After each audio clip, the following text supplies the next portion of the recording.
السلام علیکم، فخر نیوز کے ساتھ میں ہوں سعدیہ بطول۔ سب سے پہلے شامل کریں گے آج کی اہم خبریں۔ لاہور سے طارق نور الہی تبوکی کی پاکستانی عوام کے لیے بری خبر ہے۔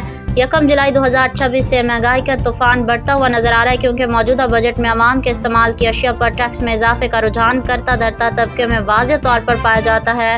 خصوصی طور پر طلباء کی اسٹیشنری اور تعلیمی مواد مزید مہنگا ہونے کا امکان ہے۔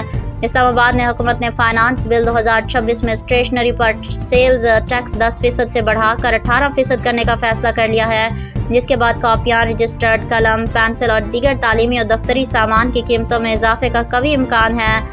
مطلع ذرائع کے مطابق اس تجویز کی حتمی منظوری دے دی گئی ہے اور بین الاقوامی مالیاتی فنڈ IMF نے بھی اس سے اتفاق کیا ہے۔ نئی ٹیکس شرح 1 جولائی 2026 سے نافذ ہوگی۔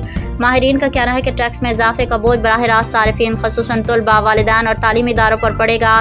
عوامی حلقوں نے خدشہ ظاہر کیا کہ پہلے سے بڑھتی مہنگائی کے دوران اسٹیشنری اشیاء پر مزید ٹیکس سے تعلیمی اخراجات میں اضافہ ہوگا اور متوسط طبقے کو آمدنی والے خاندان زیادہ متاثر ہوں گے۔ مزید خبروں اور اپڈیٹس کے لیے دیکھتے رہیے فخر نیوز HD۔